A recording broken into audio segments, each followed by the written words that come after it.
दूध ले ले परदेसी बाबू तोरे गाँव आयो दूध ले ले। दूध ले ले परदेसी बाबू तोरे गाँव आयो दूध ले ले। दूध ले मुअन गही बुरी मोरे गाँव आए दूध ले। दूध ले मुअन गही बुरी मोरे गाँव आए दूध ले। दूध ले ले परदेसी बाबू तोरे गाँव आयो दूध ले ले। दूध ले ले परदेसी बाबू तोरे गाँव आयो दूध ले ले। तोरे कन चिकन देना फिर मैं दूध ले लूं।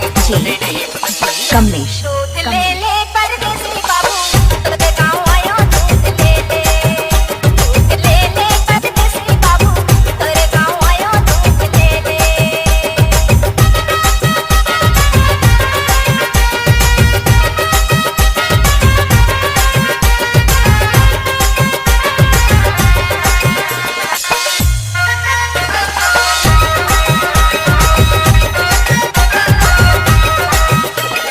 नए रुपया पाओगे दस दूध वाली।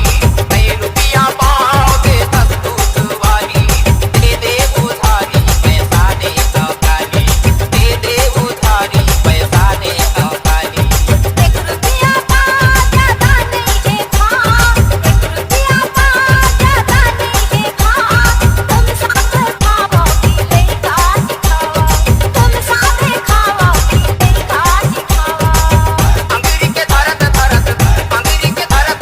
मालवा धराए दूध ले। ये कमलेश दूध वाली खाएगा ले आंखों किन दिखाई दे तो दूध ला। नहीं दिखावा।